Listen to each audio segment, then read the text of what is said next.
All right, it is Thursday, June 5th, and I am here behind the table with Anna Navarro. Hello, Anna. Hello, Brian.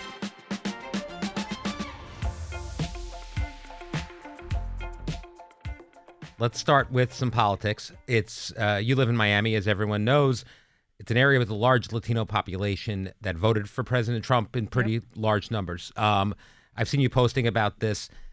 Have you noticed that with everything going on with deportations, with everything going on in the Trump administration, have there been signs from this group of remorse?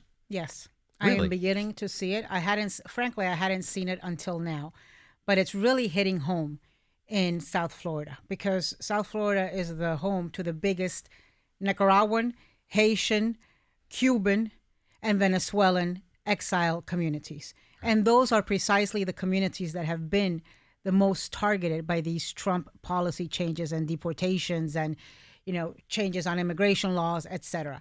And so, and I think more and more people are losing the fear of speaking because silence has no longer become an option, because it's now your children's friends that are being dragged out of school. It is the woman who does your nails.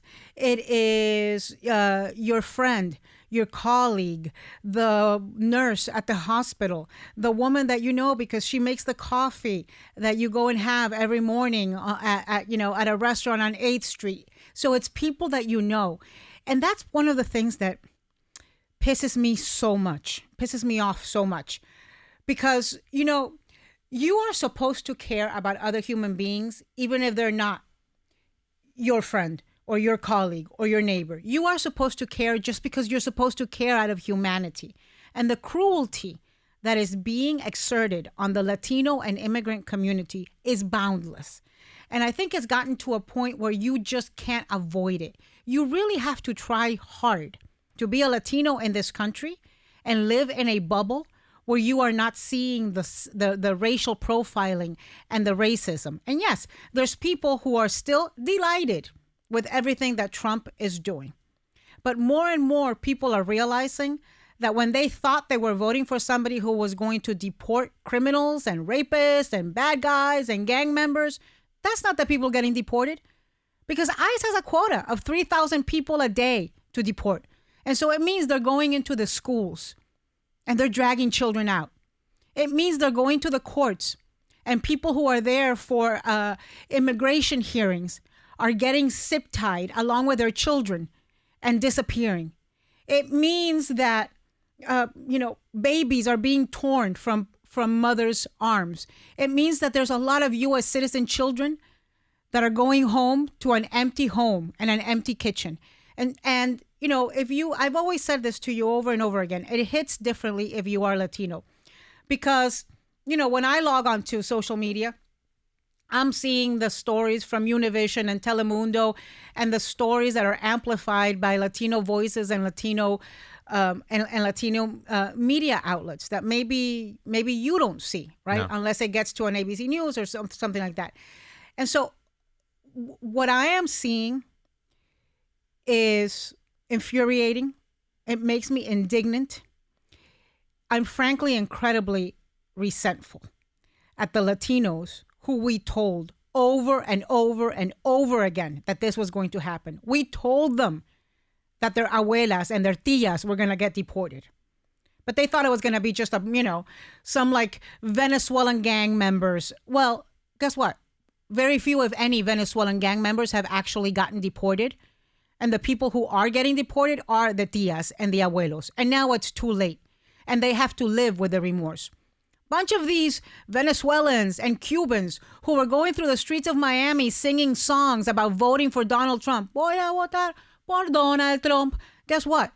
The people they know and they love are getting deported. And listen, when even Cubans are getting deported, you know things are bad. And even Cubans are getting deported. Cuban mothers who still have babies that are breastfeeding, deported from one day to the other. And so, yeah, it's hitting really close to home because in Miami, there is a veil of fear over the Latino community because the tomatoes in Homestead are left unpicked because the farmers who voted for Donald Trump now have nobody working at their farms. And it is what it is. And they're going to have to live with the decision we made. Unfortunately, so are all of us. And, I remember so many Cubans and Venezuelans and Miamians, South Florida Latinos telling me that Trump was going to get rid of Maduro in Venezuela, that Trump was going to end communist dictatorship in Latin America. And when he appointed Marco Rubio, was like, yes, you're going to see it's going to be just months before Maduro is gone. You know what he's done? He's negotiated with Maduro, and he is sending good, hardworking Venezuelans and Nicaraguans and Cubans back to those oppressive, totalitarian regimes. Well, now this is interesting, though, because, you're saying you're seeing remorse where you didn't before. You're starting to feel that. Do you expect that to show up in the polls when there's another election, I know he's not up for a while, but when Congress goes up for election? Well, hopefully he's not up, period, because, Yes. constitutionally, it would mean a complete violation of the U.S. Constitution. I do think it's going to show up in the polls. I think you're already starting to see him lose some numbers with Latinos. U.S. citizens are getting detained. Legal permanent residents are getting detained. It's coming to a point where it feels like having brown skin or speaking Spanish or speaking with an accent or having a last name with, vowels like we do or ending in a Z is a crime in the United States. And so, yes, I do think you're going to start seeing it. And I do think there's a lot of people counting the days. I know I am, till the midterm elections, Sure. because our only hope of having any checks and balances and any oversight with what's happening is if that happens, because shamefully, Republicans who made entire political careers about criticizing and attacking and going after the regimes in Venezuela and Nicaragua and Cuba and Haiti, and who used to stand up for immigrants from those countries because they knew they were fleeing communism and they were fleeing human rights violations and coming to this country to work hard and look for freedom. Shamefully, a lot of those Republicans are silent and serving as rubber stamps for Donald Trump. There you go. You've been listening also, you've mentioned this, to Christiane Amanpour's podcast. Yeah. It's Christiane Amanpour Presents, where she's talking with her ex-husband, James Rubin, and a story that she told really caught your attention. Tell us about that. Well, more and more people are speaking out. I think there has been this fearful silence from all sorts of people, anonymous people and famous people. And that's beginning to break. And so, like in the last week, I saw that podcast from Christiane Amanpour, Jamie Rubin, who worked at the State Department, her ex-husband. And she was telling Jamie, her ex-husband, that she had been very afraid. She said, she had been asked to speak at the commencement for the Institute of Politics at the Harvard School of Government. Mm-hmm. And so she was flying into Boston. And she said, look, I'm not a U.S. citizen. I'm not a legal permanent resident. I was flying into Harvard, which is in the news, to give a commencement address that had been scheduled for months. And I was afraid. I thought to myself, do I need to bring a burner phone? Do I need to erase all my contacts, all my social media? I felt afraid, said Christiane Amanpour to her ex-husband. Christiane Amanpour has covered wars. Christiane Amanpour has sat in front of some of the roughest, toughest, most maniacal, genocidal maniacs in the world and has not been afraid. And she is afraid of coming into the United States. And then I heard another story from Gloria Estefan, who's, been in the middle of all of her, she's got a new record out and she's been in the middle of a lot of publicity tour. You guys talk? Yeah, we did. We talked a lot. Mm-hmm. And she was coming back from Las Vegas. She had gone to the American Music Awards. She was coming back from Las Vegas. And she was on the plane, and they were told to stay seated on the plane when they landed. And ICE went into the plane, and there was a woman sitting about 2 rows behind Gloria with a 3-month-old baby in her arms. And ICE instructed the flight attendant to take that baby from the mother. Wow. And give it to them. So now the flight attendant is crying. The mother of the baby is crying. The baby is wailing as that 3-month-old baby is handed over to ICE agents. And then they take the mother. The mother was Venezuelan. The baby is a U.S. citizen. And when Gloria comes out, the mother is sitting there. The baby sitting somewhere else held by ICE agents. Everybody's crying. The mother showing her papers. And, we don't know what happened to them. But Gloria has been speaking out about this. And she has said she doesn't recognize her country. She doesn't recognize this country because we were not brought up with that level of cruelty. And everybody can understand wanting to control the border. Everybody can understand I think it's a legitimate... wanting to enforce immigration laws. And everybody can understand not wanting to have criminals and bad people in this country. Including you. Yes. But what is happening right now is inhumane. And people need to lose their fear, because I've always said this: cowardice is contagious, but so is courage. And we have to catch courage right now, because the people who have no voice, the people who have no status, they need us who do to speak up. And I'm going to say this: I am incredibly disappointed with so many of my Latino celebrity friends who are not speaking up. And I understand it. I understand it because there is real fear in our community, and it is justified. But there's just no option. Fear is not an option right now when our community is under attack. Shame on those of us who can and don't speak up and use our platforms. Well, another important topic I know that literally hits very close home for you is there's been reporting that FEMA is scrambling to face hurricane season amid the DOJ cuts. There was even, it was reported, according to the government, it was a joke, but the official didn't realize that hurricane season had actually begun, or that there was a hurricane season. Okay, well, let me ask you this. What the hell is worse? Really, making the joke or actually not knowing? We're talking about the director of FEMA. Yeah. What is worse? For him not to know that there is a hurricane season, or for him to joke about not knowing that there is a hurricane season? Neither are good. I'm going to go with not knowing, but it's, that was rough. What are people in Miami saying about this, in Florida saying about this? Well, this week, one of the best meteorologists in South Florida, somebody we all go to when the storm is coming, John Morales from NBC Telemundo, went on the air and said, look, I have always been able to give you guys accurate information because I've been able to rely on the information from NOAA, right? The National Oceanic Atmospheric Administration. But their funds have been cut. So he said, here's our meteorologists who we as citizens in South Florida in the path of a hurricane count on, saying, I'm not going to be able to give you guys accurate information.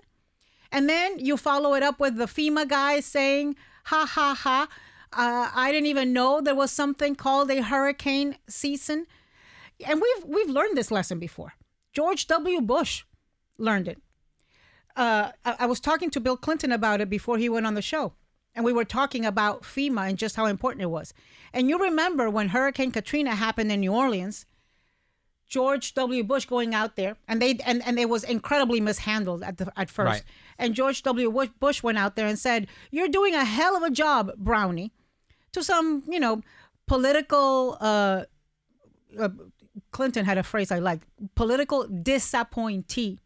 Somebody, that he had been appointed, and he was disappointed. Phrase. Yeah.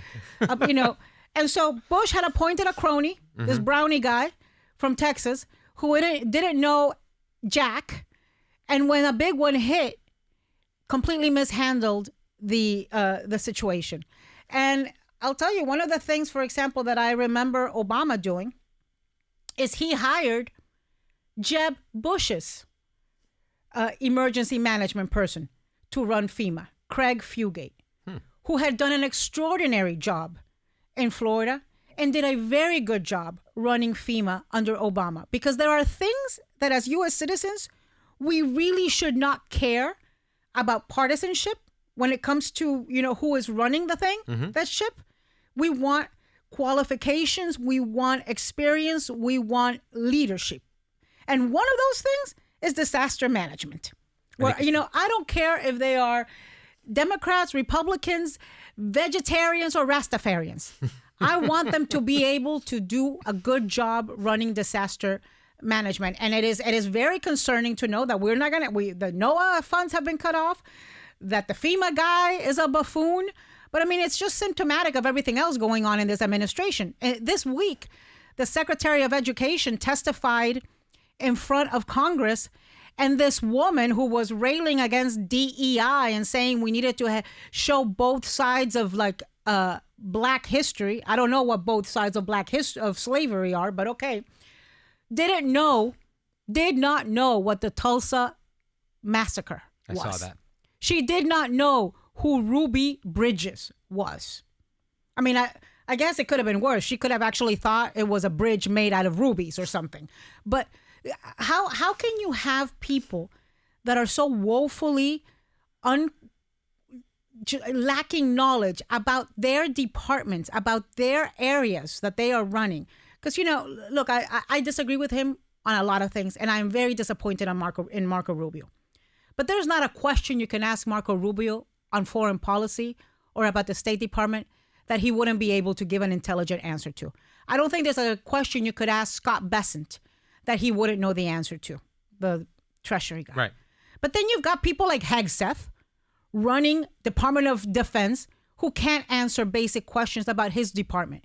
You've got people like this Linda McMahon who used to run WWE, sure, who can't answer the basic questions that you would expect a sixth grader in social studies class to know. You've got Kristi Noem running Department of Homeland Security who does not know what habeas corpus is, even though she wants to take it away, the constitutional right from Americans and people living in this country. That should worry you. That should worry all of us, that we've got these idiots, these buffoons, these dum-dums running these major agencies. And their only qualification, being loyal to Donald Trump and saying yes to every stupid, harebrained idea that crosses his mind. Let's go back to this thing you mentioned, that you spoke with former President Bill Clinton. He was on The View with us earlier today. You weren't on that episode, but you got a chance to see him. I was laughing because before I had gotten downstairs to say hello and the interview started, I saw photos of the two of you hanging out with Cha-Cha. What else can you share about your conversation? Well, I've known Bill Clinton, for a really long time. He's very close friends. He was very close friends with my ex, who owns the Biltmore Hotel, and he would stay at the Biltmore every time he came down to Miami during his presidency and after his presidency. So we got to see them a lot. Bill, Hillary, he still stays there when he goes to Miami. It's about a block from where I live. So we caught up a little bit about that, about our families. We talked about what's going on. We talked about Latinos feeling remorse, and he's just horrified by this idea that we are sending immigrants fleeing Venezuela to a gulag. That's a term he uses, in El Salvador, where they're never going to get out of. He keeps, saying, if I had done these things, Republicans would have set me on fire, and they would have. He also got to meet Cha-Cha. He's never met Cha-Cha, and he was... How many presidents has Cha-Cha met at this point? It's got to be a couple. How many presidents has Cha-Cha met at this point? Well, she ain't met Trump, I can tell you that. No. She's never going close to that guy. Have you ever met Trump? In no. your life? Never? No, actually, yes. Yeah. Oh, my God. You don't know the story? No. My husband was, for a while, the head of the ACU, the American Conservative Union. I do know that yes. Puts on CPAC, right? Yes. And he would go and he would ask Trump for donations to the organization and invite him in exchange, give him a speaking role at CPAC. And I would always be very mad at him because this was before Trump was running. But his speeches at CPAC were always rambling and insane and crazy, much like they are today. It's not like he's a different person from what he was 10 years ago. He's exactly the same person. He was, rambling on about tariffs and against immigrants and this and that and all of those speeches. And I would say to Al, I can't believe you give this guy a speaking slot. I can't believe it, like the best speaking slot. And Al would laugh because he would find it comical, and he would say to me how entertaining he was for the crowd, and how much they loved hearing from him, and just how funny it was. Today, Al opposes Donald Trump, Right. but yeah, there's probably two men in my life who I admire and love, who I hold quite responsible for President Donald Trump. One is Jeff Zucker. Mm-hmm. Who used to run, he used to run CNN, but he also used to run NBC. He's the one that gave him The Apprentice. Sure. And my husband, who gave him a forum at CPAC and at the American Conservative Union. Wow. So, all right. Well, Cha-Cha's never met him. So Cha-Cha's never met him, never going to meet him. If we see him, we're running the other direction. But Cha-Cha has met Obama. Cha-Cha has met Biden. Cha-Cha has met Clinton now. W? I don't think so. Okay, I don't think so, no. All right, well, we'll see who comes next. Does he even leave that ranch? He's not coming to the View anytime soon, but we'd love to have him. All right, let's talk about this before we go, because next week, we'll have more information about this next week, but we had our live podcast event on Tuesday night.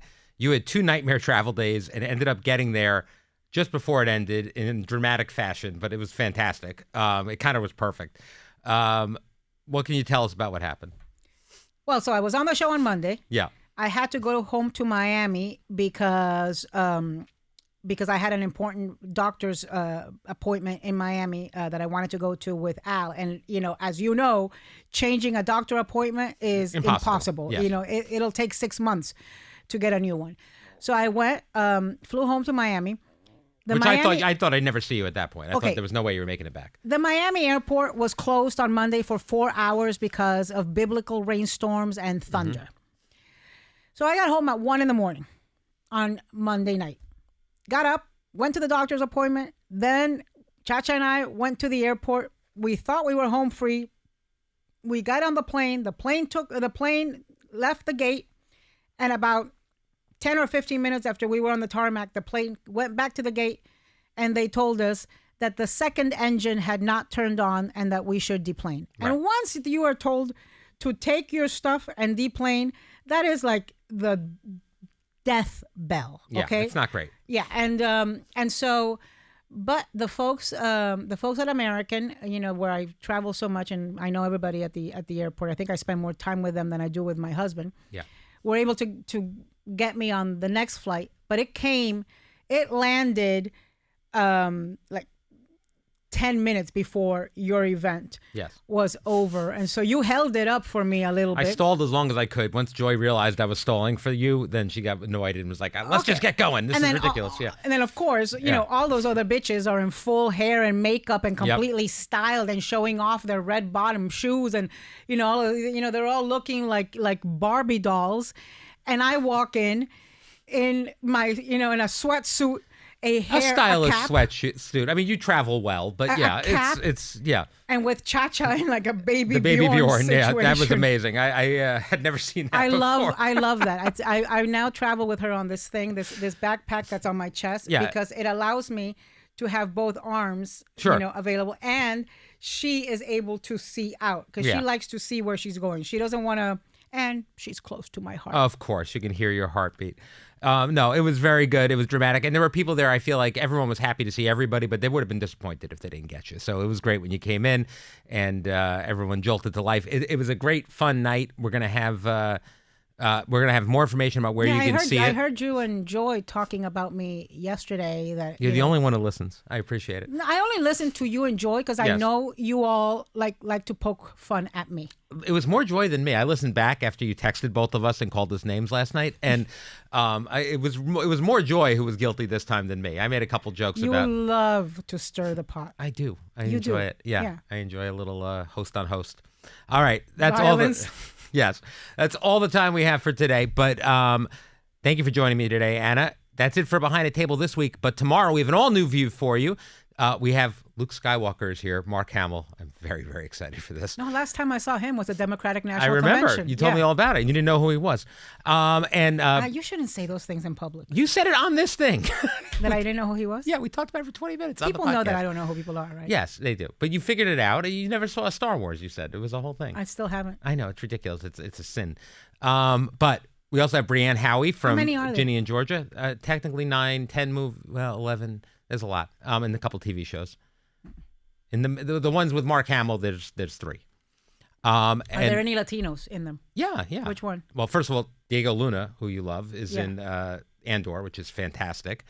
And Pedro Pascal. Pedro Pascal is in Star Wars? Yes, he's on The Mandalorian. How do I not know this? It's fantastic. Yeah, he wears a helmet most of the time, but it's still Pedro Pascal. And, Can you see his arms? You can see his arms. Like bare arms? Once or twice, I think. That's not really what I'm focusing on. That's the one with Baby Yoda that Whoopi loves so much. What's it called? Baby Yoda. Mandalorian? The Mandalorian. It's not really your cup of tea, but Andor you'd like because it's about rebellion. Do I have to, if I like, let's say someday I'm, bed bound and have nothing to do but watch TV and I decide to watch Star Wars. Do you have to watch it in sequence or how does that work? It's very interesting that you bring this up because there's a lot of different theories about it. Because you can watch it in order of release, which is where I come from. That's my background. There are others who watch it in chronological order of the story because there were the regular movies and then they made the prequels and then they made the sequels. Okay, so knowing me as you know me. Yes. And knowing that this is never going to happen. Yes. How would you recommend I watch? I think you should watch the original Star Wars, 1977 Star Wars. Okay. Yes. And I also think you should watch Andor because you would like it. It's about rebelling against a fascist authority. I think you'd enjoy it. Oh, let's start with that one then. There you go. Seems and that's really Diego timely. Luna. All right. Thank you, everybody. Behind the Table is executive produced by Brian Tetta. Supervising producers are Summer Shake and Nathan Getty, with production assistant Emily Darcy and editor Brian Davis. Special thanks to Laurie Hogan, Molly Kaiser, and Katerina Alexopoulos. Producers for ABC Audio are Trevor Hastings, Camille Peterson, and Amira Williams. With supervising producer Susie Liu, executive producer of podcast programming Laura Mayer, and vice president Liz Alessi.